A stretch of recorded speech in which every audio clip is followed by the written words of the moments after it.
Karena kamu gak nyaman dan ketidaknyamanan itu harus diomongin. Kamu gak boleh berhubungan lagi sama dia. Kedua, merasa tersaingi. Tapi Kak, kalau misalnya soal ini nanya lagi yang baru gak apa? Boleh, gak apa-apa. Tapi masih tentang love life. Gak apa-apa. Gak apa-apa. Ini simulasi Ale aja nih. Oke. Simulasi Ale 20 tahun lagi nih. Oke, jadi kalau misalnya Kakak punya, ini dulu aja deh.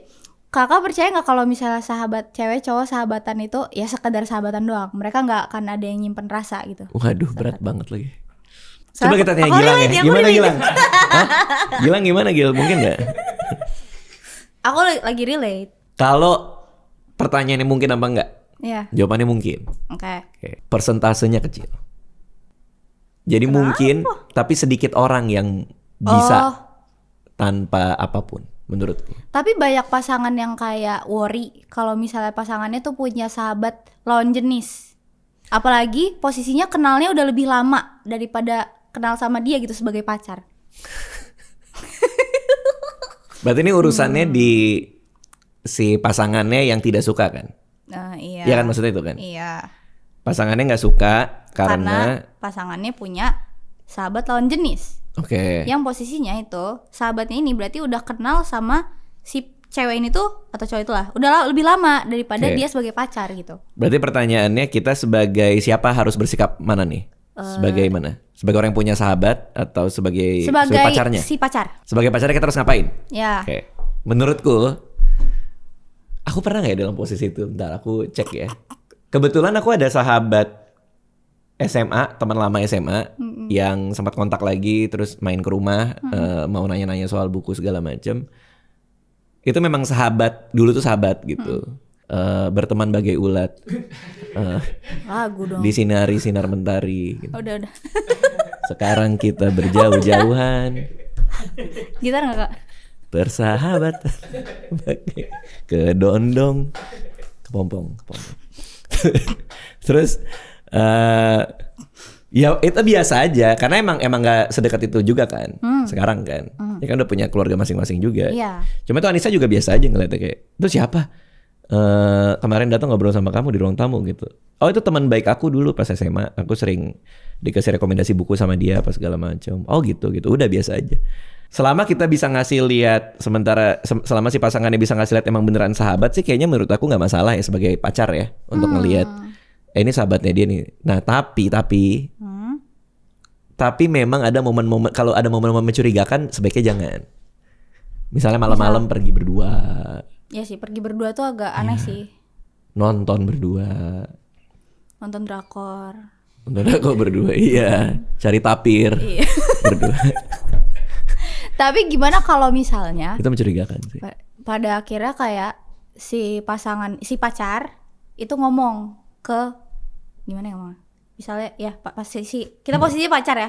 Misal aku ngomong ke pacar aku nggak suka kamu sahabatan sama dia meskipun kalian udah kenal lama. Oke. Aku nggak mau kamu berhubungan sama dia lagi. Pendapatku? Iya. 100% valid, nggak apa-apa buat aku. Iya? Iya. Kenapa? Karena kamu nggak nyaman dan ketidaknyamanan itu harus diomongin. Oke. Yang menurut aku jangan diucapkan, kamu nggak boleh berhubungan lagi sama dia, itu menurut aku jangan. Oke, jadi yang harusnya diucapin apa? Aku nggak ngerti apa-apa ini ya. Aku bukan psikolog, aku bukan apa. Ini banyak banget yang nonton kayak. Kayaknya relate. Nggak, jangan ikutin kalau nggak masuk ya. Gue takut salah nih, gue nggak ngerti apa-apa anjir. Jangan ikutin. Oke. Ini pendapatku pribadi kan. Semua ketidaknyamanan diomongin itu 100% harus. Harus sedikit apapun. Harus. Tapi yang bagian belakang kamu harus menjauh dari dia, blok dia, itu jangan. Ketidaknyamanan nih diomongin, baru nyarinya bareng. Aku nggak nyaman nih, kamu jalan mulu sama si cowok ini. Iya. Tapi dia sahabat aku dari SMA, aku gini. Aku kenal dia lebih lama daripada kamu. Aku tahu, aku paham. Cuma jujur, aku nggak nyaman. Enaknya gimana ya? Gimana ya supaya aku punya rasa ketenangan bahwa orang yang aku sayang ini pergi sama seorang laki-laki yang dia bilang tuh sahabatnya. Oke. Nah itu yang harus ditelusurin. Perasaan nggak suka ini itu datangnya kenapa? Pertama, takut. Dulu pernah diselingkuhin, sekarang ini ada cowok lagi, gue takut tuh terulang. Diomongin. Aku tuh takut nih terulang lagi. Makanya aku ngomong kayak gini ke kamu. Takut. Kedua, nah ini yang agak susah nih. Kedua, merasa tersaingi. Kamu kayaknya lebih ini sama dia dibanding sama aku. Oke, insecure gitu ya. Insecure. Nah itu, nah kalau ini kita harus beresin sendiri nih. Oke. Karena itu hubungannya sama perasaan kita kan. Nah baru tinggal bilang gimana biar kamu ngerasa secure. Kalau aku pribadi, aku ngerasa yang namanya pacar ya pacar, sahabat ya sahabat. Karena semua ada porsinya Perannya sendiri. masing-masing, Iya. ya. Sangat maruk banget kalau kita udah jadi pacar. Gue mau Disuruh ngambil milih. peran sahabat juga. Oke. Kan kita kita punya ruang-ruang itu sendiri gitu loh. Nah buat aku, kalau dia bisa menjelaskan bahwa dia memang sahabat, aku perlu teman buat gini, ya silakan gitu. Apalagi jangan ngomongin kita kan. Oke. Dia ngomongin sama sahabatnya tentang pacarnya kan, kan biasa gitu tuh. Ya kalau aku sih, kalau aku tipe yang nggak masalah. Berarti kita sebagai pasangan yang nyuruh kayak ya aku gak suka kayak gitu. Bukan nyuruh ya, tapi mengkomunikasikan Oke. bahwa kita nggak suka. Oh, beda sih. Iya. Oh ya beda sih. Aku nggak akan mau sampai hati nyuruh kalau aku. Ya. Tapi aku akan bilang aku tidak suka. Oke, itu biar dia mikir lah ya. Iya. Bakal kayak gimana. Dia mikir, dia tahu perasaan aku. Ya, yang penting kita udah ngasih tahu aja kan. Kita udah ngasih tahu. Terus nanti dia nanya kan, aku nggak bisa nih karena dia teman aku yang paling lama. Ya. Oke, kita cari jalan tengahnya gimana? Jalan tengah di mana kamu tetap bisa berkawan sama dia. Atau bisa pergi asal banyakan gitu. Ya misalnya. atau masih bisa pergi, masih bisa ngobrol sama dia. Tapi aku tetap juga ngerasa enak nih. Oke. Nah itu namanya kompromi. Apa definisi kompromi? Kompromi adalah kita punya keputusan yang sama-sama nggak ada yang menang. Oke. Sama-sama kalah, sama-sama ngalah. Nah itu namanya kompromi. Hidup itu adalah belajar untuk kompromi. Karena nggak pernah ada kita menang terus. Soalnya aku pernah ya mantanku. Tapi bukan yang itu ya, ini beda lagi. Ya emang banyak sih kayaknya sih. Tapi sama-sama nggak kerja. Kan masih SMA itu mah. Berarti nggak kerja dong? Iya belum kerja. Iya sih bener sih. Itu dia tuh bukan mengkomunikasikan, tapi kayak gitu lebih ke nyuruh. Kayak pada saat itu Kak, aku bener-bener main tuh cuma sama dia doang. Iya. Sama yang lain tuh nggak, even sahabat cewek ataupun cowok. Karena dia pengen semua waktu aku tuh buat dia. Kayak gitu. Lalu. Jadi dia tuh bukan yang kayak aku nggak suka, terus kita gimana cari jalan, nggak sama sekali. Tapi dia lebih kayak aku gak suka kau pergi sama dia, gak usah kontak-kontak dia lagi, blok semua sosmednya apapun itu, gak mau kayak gitu. Kamu ngapain sama si cowok ini? Ya nggak ada. Nggak ada kan? Kayak aku dari SMP tuh punya grup juga kayak gitu. Punya kita berlima lah kayak gitu. Yeah. Nah, memang aku cewek sendiri, tapi karena pada saat itu aku udah punya pacar, ya aku nggak mau kalau misalnya nongkrong cuman cewek sendiri lagi di situ. Paling aku minta kayak lo nanti ajak cewek lo ya nongkrong bareng kita supaya aku bisa ngomong ke pacarku juga kayak ada ceweknya si ini kayak gitu. Okay. Jadi nggak cewek sendiri gitu kan. Cuman dia tuh lebih ke kayak nyuruh buat nge-cut off.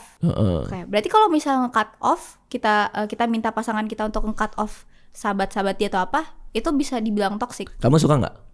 Kamu suka nggak disuruh cut off sahabat-sahabat gitu? Kamu nyaman nggak? Enggak. Ya udah berarti kamu harus ngomongin kan? Tapi aku takut malah dibilang nanti nggak memprioritasin pasangan. Ya berarti kan dia yang menang, kamu yang kalah kan? Iya. Ya tapi kan hubungan gak kayak gitu kan? Hubungan adalah untuk tahu gue juga kalah, dia juga kalah, tapi kita ketemu nih tengahnya apa. Kan gitu kan. Ya namanya relationship kan problem solving kan. Karena dua orang yang kepalanya beda kan. Iya. Ya kalau satu menang terus yang satu kalah, ya gak fair dong buat pasangannya kan. Makanya mencari pasangan itu nih buat aku ya, untuk mencari siapa yang bisa diajak kompromi dan pada batas mana kita mau saling kompromi ketidaksukaan kita satu sama lain. Kalau memang tidak bisa dapat itu, ya udah nggak usah pacaran kalau buat aku. Oh lo tipe yang kayak gitu, iya. Lo emang maunya gini, gue tuh ngerasanya kayak gini. Oh kalau kayak gitu kita nggak ketemu nih. Jadi gue kalau lanjutin gue tidak akan bahagia sama lu juga kayak gitu. Karena meskipun gue nurut di kepala gue, kayaknya dia toksik deh, kayak kamu bilang tadi. Lah kan jadi kamu berjalan berdua bersama orang yang di kepalamu toksik banget nih orang. Sementara dia berjalan berdua sama kamu di mana kayak dia tidak pernah menghargai aku. Iya. Lah, terus gimana ini? Gak ada titik temunya ya? Nggak ada. Jadi biarkanlah dia ketemu sama cewek yang ketika digituin putus hubungan sama orang ini. si ceweknya menerima sebagai berarti dia sangat menyayangi aku. Karena dia begitu meremas diriku. Nah itu cocok, udah silakan sana berdua lu. Ngerti gak maksudnya? Iya. Ya kalau buat kamu mungkin gak cocok gitu. Kan masalah cocok-cocokan. Iya sih, aku tuh bukan aku sebenarnya tipe yang gak begitu senang kayak banyak diatur-atur gitu. Ya. Ya dan ya pokoknya pacaran sama si cowok ini tuh jadi trigger aku banget lah, kayak pokoknya itu hubungan yang paling worst banget selama aku hidup. Kayak aku ngerasa bener-bener dikekang, padahal kayak gitu aku kayak padahal lu bukan laki Oh, gue kesebut tuh juga namanya tuh. gitu. Enggak, Oh, enggak. bukan suami atau apa gitu. Bahkan bundaku aja sampai ngomong kayak ya aku kayak gak bisa kemana-mana. Bundaku juga sering ngeliat aku kayak berantem, yang berantem itu kayak kita tuh udah kayak anak kecil Kak. Jadi berantem di rumahku gitu, adu cekcok kayak gitu kayak anak kecil. Terus bundaku keluar dari kamar, kalian tuh berantem terus, kayak Oh, udah itu dia ini bunda yang ini. Bunda Saya berantem terus. jangan Fight. Fight. Jangan. 2 juta 2 juta buat dia. Bunda tuh sampai yang kayak gitu, yang kayak udah ngeliat kita tuh kayak kakak ade yang selalu berantem kayak gitu. Dan permasalahan utamanya adalah di situ, yang kayak sahabat, terus dia sebagai pacar kayak gitu. Padahal maksudku, nah ini kalau dari akunya ya, aku ngerasa kayak udah aku jarang banget main sama sahabat-sahabatku setelah pacaran sama dia. Dijauhkan tuh. Iya, ya udah aku ikutin gitu kemauan dia. Dia nggak mau aku main, ya udah. Tapi kan sekali-kali aku pengen dong, sampai teman-temanku aja kayak lu udah nggak pernah main lagi sama kita hampir setahun. Waktu itu aku udah gak ada kumpul sama mereka. Iya, kan tuh ada porsi itu yang hilang jadinya kan. Iya, tapi itu dia jadinya ngejudge aku yang kayak gitu, yang kayak kamu berarti lebih prioritasin sahabat kamu daripada pacar kamu. Sedangkan aku juga punya pikiran sama kakak kalau misalnya pacar dan sahabat itu punya perannya masing-masing. Iya kayak dong, gitu. iya.